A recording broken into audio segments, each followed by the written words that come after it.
Magic loop is a technique where you use one long circular needle to knit something that's of a smaller circumference than that needle. Often we use this to knit projects that would normally be knit on double-pointed needles. I love magic loop because there's less risk of your stitches falling off the needles. And often I knit on the go, and when I do that, I tend to lose my double-pointed needles all over the place. Many people find that it's less fiddly because you're only really working with 2 needles rather than the 4 or 5 you would usually use in double-pointed needles. Also, many people get ladders when they use DPNs. This happens much less often with Magic Loop. My favorite reason for using Magic Loop is that you can knit 2 socks or 2 sleeves at the very same time and know that they're going to be exactly the same. Plus, no second sock syndrome, which I think is really one of the best reasons to do this. My favorite projects to use this technique for are socks, sleeves, kids knits, and seamless sweaters. Let's take a look at the 3 projects we'll be knitting in this class. We'll be making a shaped cowl using color work, and then a pair of socks knit from the cuff down that have a cable pattern across the back of the leg. And then we'll be knitting 2 stockinette socks at the same time from the toe up. So how do you choose a needle? I think the most important thing is to have a smooth and secure join between the cord and the needle. I want to make sure that when I'm doing my pushing and pulling on my needles and cords, that the cord is not going to pull right out of the needle. That has happened to me before and it's not so much fun. You also want a nice flexible needle. Some needles have thicker, stiffer cords. I've heard that it's possible to dip them in hot water to make them more flexible, but I'm doubtful that that flexibility would really last. Let's think about what length is best for your project. I find if I'm knitting just 1 sock at a time, a 24-inch or 60-centimeter needle is fine. If I'm knitting 2 socks at the same time, I really like to have at least a 32-inch or 80-centimeter cord. And when we're knitting our cowl together, we'll be using a 40-inch or 100-centimeter cord. You can play around and see what works for you, depending on the sizes of socks you're knitting or the sort of project you're knitting. Let's cast on.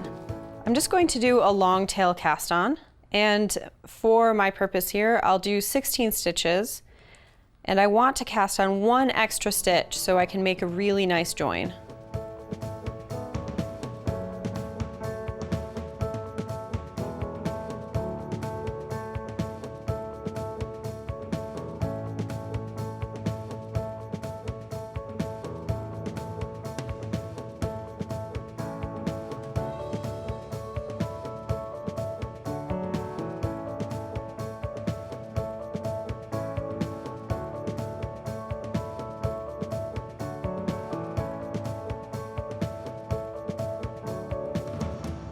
I need to pull my cord out at the halfway point, leaving my extra stitch as the very first stitch that I cast on. So 1, 2, 3, 4, 5, 6, 7, 8, 9.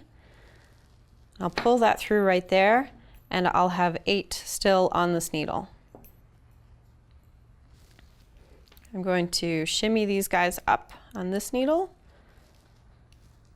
Now the first stitch that I cast on needs to come off and move on to the other needle. And the last stitch is going to pass over top like that. And I can just pull it tight. This will be the right side here, and this will be the wrong side here. You can see the bumps from the cast on.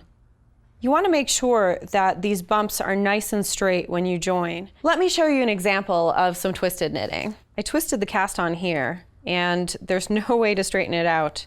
It would be pretty difficult to wear this as a sock. And it's time to knit. With the bumps on the inside, oops, I'm going to just get my tail down underneath. I'm going to pull this needle out right here. This is my right needle. And I can begin knitting.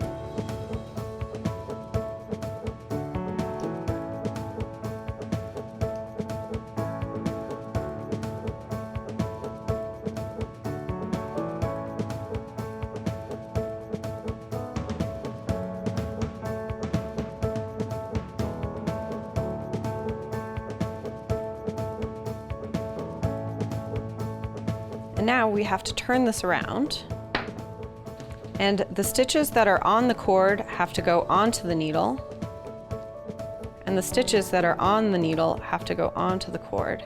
So our right needle will be empty again.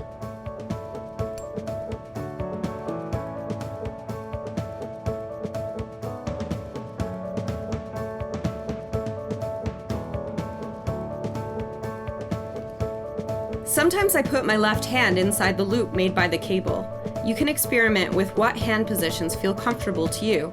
I'll talk more about this later.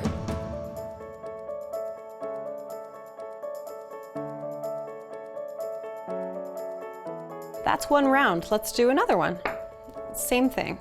Stitches on the cord go onto the needle, and the stitches on this needle go onto the cord, so we have an empty right needle again. Something to remember is that you turn the work, but the needle that is on the right is always the right needle, and the needle that is on the left is always the left needle.